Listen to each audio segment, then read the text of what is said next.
Hello, friends. Today, I hope you will be fine and feeling well.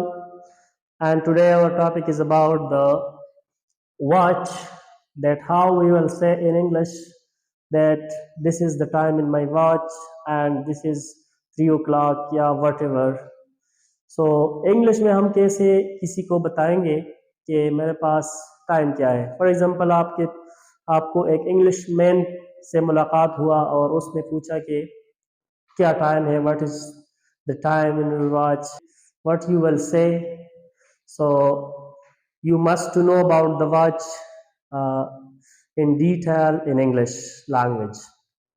So let's come to the topic that what is the time by your watch. यहाँ पर हमारे पास एक watch है जो कि मैंने यहाँ पर ड्रा किया हुआ है. Different watch, different concept, different time मैंने आपको क्लियर कर लिए. सिर्फ आपको समझा रहा हूँ कि आप क्या मतलब किसी को कहेंगे कि ये टाइम है इंग्लिश में. तो हमारे पास ये घड़ी है और यहाँ पर हमारे पास मैंने घंटे जो है ना ये दिए हुए हैं. लेकिन ये घड़ी हम अगर हाफ पे डिवाइड करें तो इस एक पोर्शन को हम हाफ कहेंगे, हाँ दूसरे को भी हाफ कहेंगे. लेकिन जब हम इसको फोर पार्ट्स में डिवाइड करेंगे तो हमारे पास ये वाला जो हिस्सा है ये हमारे पास बन जाएगा क्वार्टर क्वार्टर, राइट. यानी आप कहते हैं कि 15 मिनट्स हो गए, ये क्वार्टर हो गया, राइट. ये सेकंड क्वार्टर, ये थर्ड क्वार्टर एंड ये फोर्थ क्वार्टर. सो हमारे पास 4 क्वार्टर होते हैं किसमें, घड़ी में, वॉच में, राइट.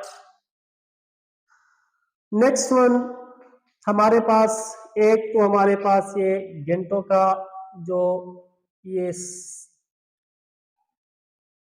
निशान है और ये हमारे पास मिनट्स का है. तो हमने यहाँ पर आपको ये बताना है कि आपने ये याद करना है कि एक हमारे पास होता है पास्ट, एक हमारे पास होता है टू. तो पास्ट हम कहते हैं आफ्टर को, यानी कि हम कहते हैं उर्दू में कि बांध दे, राइट, या ऊपर. और टू हम कहते हैं बिफोर, यानी कि पहले या कम, राइट. ये आपको पता होनी चाहिए कि पास्ट क्या चीज है, ट्रू क्या चीज है. हम कैसे इसको बताएंगे कि मेरे घड़ी में, मेरी वॉच में ये टाइम है, क्योंकि इंग्लिश में मैं आपको समझा रहा हूँ. ये बहुत इंपॉर्टेंट है. यहाँ पर मैंने दूसरा वॉच बनाया हुआ है. यहाँ पर मैंने थोड़ा और क्लियर कर ली है कि आपने किस तरह किसी को बताना है कि हमारे पास घड़ी में ये टाइम है. तो हमारे पास जो टाइम है अभी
पोर्शन है 1 2 3, ये जो पोर्शन है इसको हम क्वार्टर कहते हैं। तो हम इस तरह कहेंगे कि it's quarter past 3, it's quarter past 3। ये हमारे पास वही क्वार्टर है और 3 तो ये नीडल जो है ये हावर्स का है, तो इस तरह आप कहेंगे कि इट्स क्वार्टर पास्ट 3, राइट। इस तरह अगर आपके पास फॉर एग्जाम्पल आपके पास ये हावर्स का जो नीडल है ये यहाँ पर 4 पे आ गया और आपका जो मिनट्स का नीडल है वो 3 पे है, तो आप क्या कहेंगे? आप कहेंगे कि एट्स क्वार्टर पास्ट 4। इस तरह अगर आपका जो हॉर्स का ये सतून है, ये नीडल है, ये यहाँ पर आ गया 8 पे और ये मिनट्स का जो है ये 3 पे है, तो आप कहेंगे कि इट्स क्वार्टर पास्ट 8, राइट। इस तरह सारे के सारे सेम आप इस तरह कहेंगे कि क्वार्टर के जब पास्ट हो उसपे तो, और 10 पे फॉर एग्जांपल हमारे पास ये 10 पे है ये हावर्स का नीडल, तो आप कहेंगे कि इट्स क्वार्टर पास्ट 10, राइट। लेकिन बात यहाँ पर खत्म नहीं होती, बात में कुछ कॉम्प्लिकेशंस और भी है जो आपके लिए दूर करना है कि फॉर एग्जाम्पल हमारे पास ये हावर्स का जो नीडल है वो 3 पे हो और ये मिनट्स का जो नीडल है वो 6 पे हो, तो आपको पहले जो ये वॉच है मैंने यहाँ पर आपको क्लियर किया हुआ है कि ये यहाँ पर जो है ये हाफ तक आ जाता है, ये हाफ घड़ी का ये हाफ है, तो आप इस तरह कहेंगे कि it's half past 3।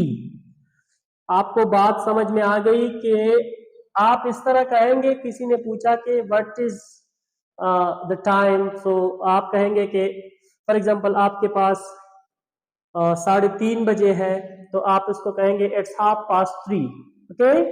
It's very easy, आपको ये याद करना होगा, मेमोराइज करना होगा, जहन में आपको याद करना होगा, क्योंकि फॉर एग्जांपल आप एजुकेटेड हो, आप समझते हो, लेकिन कुछ ना कुछ ऐसी चीजें होती है कि आपके जहन से मुंसलिक नहीं होती और आपको समझ नहीं आता, राइट। इस तरह अगर आपका ये जो हावर्स का नीडल है वो 8 पे हो फॉर एग्जांपल और ये हाफ पे हो, तो आप कहेंगे कि इट्स हाफ पास्ट 8, राइट। इस तरह ये नीडल 9 पे हो तो आप कहेंगे कि it's half past 9, it's half past 10, it's half past 11, it's half past 12, it's half past 1। इस तरह आप सारे के फिर आपको जहन में याद हो जाएगा, वही की मसले की बात नहीं है, लेकिन आपने थोड़ा प्रैक्टिस करना है क्योंकि यहाँ पर आपको प्रैक्टिस करना बहुत जरूरी है, राइट। ये तो हुआ हाफ तक हम आ गए, लेकिन अब हम जो नेक्स्ट वॉच पे हम जाते हैं, ये जो 3rd नंबर पे है, राइट। तो 3rd नंबर पे जो हमारा वॉच है ये है, और यहां पर आपको ये मैं क्लियर करना चाहता हूं कि फॉर एग्जांपल आपके जो हावर्स का नीडल है वो 4 पे हो और ये जो मिनट्स का नीडल है वो 9 पे हो, तो आप क्या मतलब कहेंगे कि क्या मतलब उसको कहेंगे कि हमारे पास टाइम ये है, तो आप कहेंगे क्योंकि ये अब इस साइड पे आ गया है मिनट्स का, तो हमने आपको कहा था कि 2 यहाँ पर लगेगा क्योंकि ये बिफोर का रिप्रेजेंटेशन करता है 2, यानी कि कम, राइट। सो 4 बजने में हमारे पास 15 मिनट्स कम है, तो जैसे कि पहले मैंने आपको बताया था कि ये जो पोर्शन है यहां से यहां तक, ये हमारे पास क्वार्टर कहलाता है। क्या कहलाता है? क्वार्टर कहलाता है, राइट। तो हम इस तरह कहेंगे कि x quarter to 4, x quarter to 4, very easy है। जस्ट हमने पास्ट की जगह हमने टू लिखना है, बाकी क्वार्टर ये भी है और क्वार्टर उसमें भी था, लेकिन आपने जस्ट ओनली टू लिखना है इस चीज के बजाय, पास्ट के बजाय, क्योंकि इसके ये क्वार्टर कम है, राइट 4 में क्वार्टर कम है, तो हम लिखेंगे कि एड्स क्वार्टर टू 4। इस तरह हमारे पास ये 4 का नीडल, ये जो हॉर्स का नीडल है, ये फॉर एग्जांपल ये हमारे पास 6 पे आ गया, तो 6 पे जब हमारे पास ये नीडल आ गया तो हम इस तरह कहेंगे कि एड्स क्वार्टर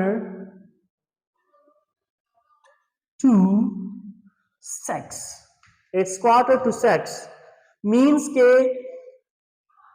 क्वार्टर जो है ये रह चुका है 6 में, बाकी 6 बच चुके हैं, लेकिन क्वार्टर इसमें कम है। ओके, तो ये तो आपको समझ आ चुका होगा। अगर ये नीडल जो आवर्स का ये 8 पे आ गया और ये यहाँ पर मिनट्स का जो नीडल है वो यहाँ पर हो, तो आप कहेंगे कि 8 quarter to 8, right. And the next one, जो कि यहाँ पर बात खत्म नहीं हुई,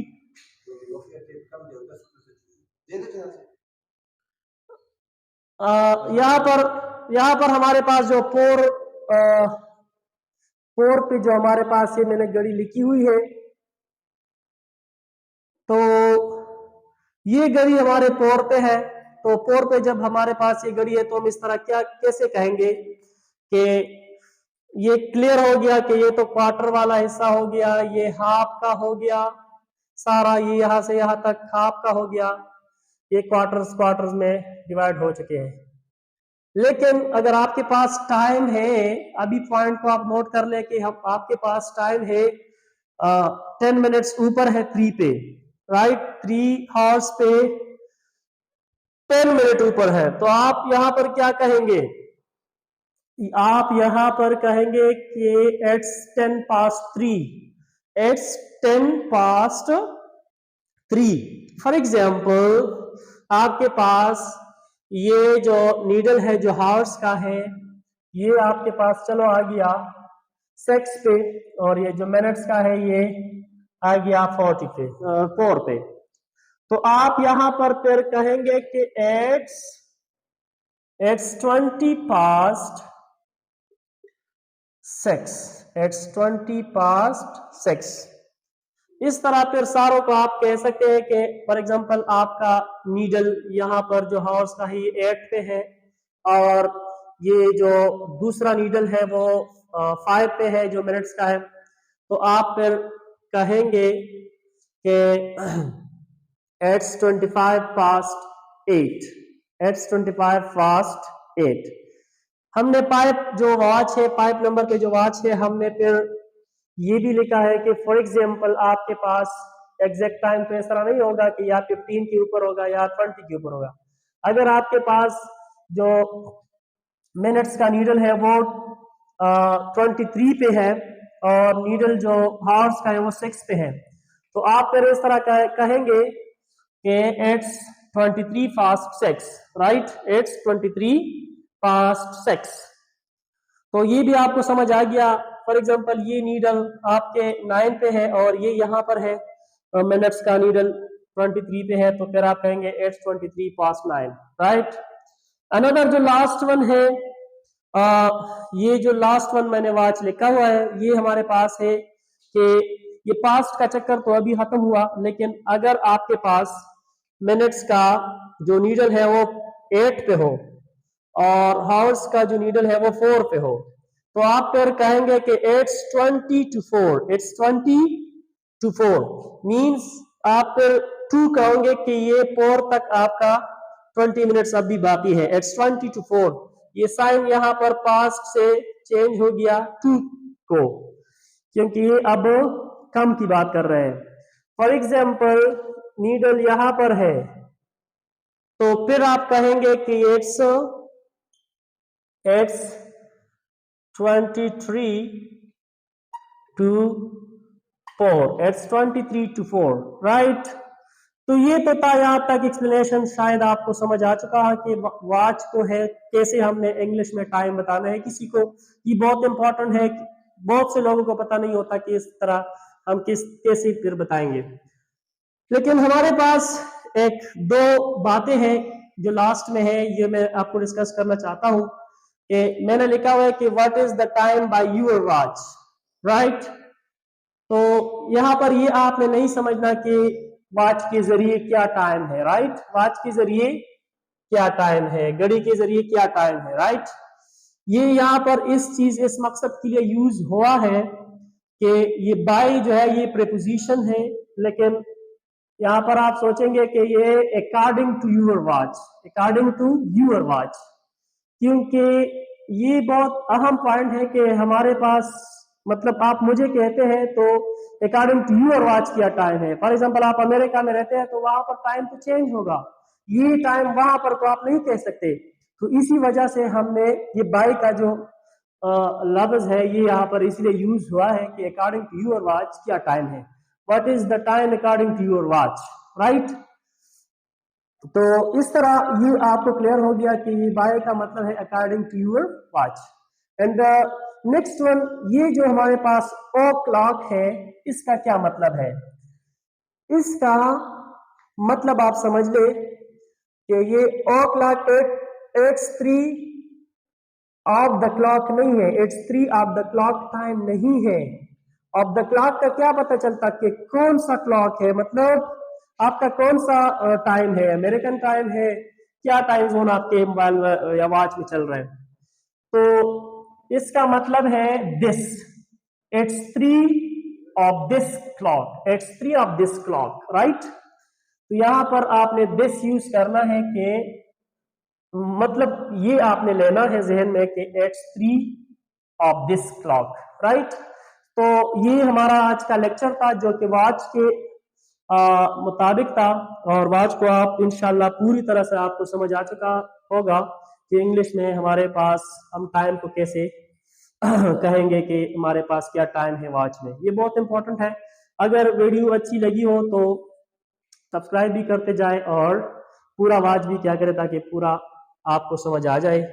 thank you for watching with me, thanks a lot dear students, and next time I will meet you with another topic which will be of different topic. I don't know now, I can't say about that topic, so when I'm coming with the next topic, so keep watch and stay with us. Thank you so much for time.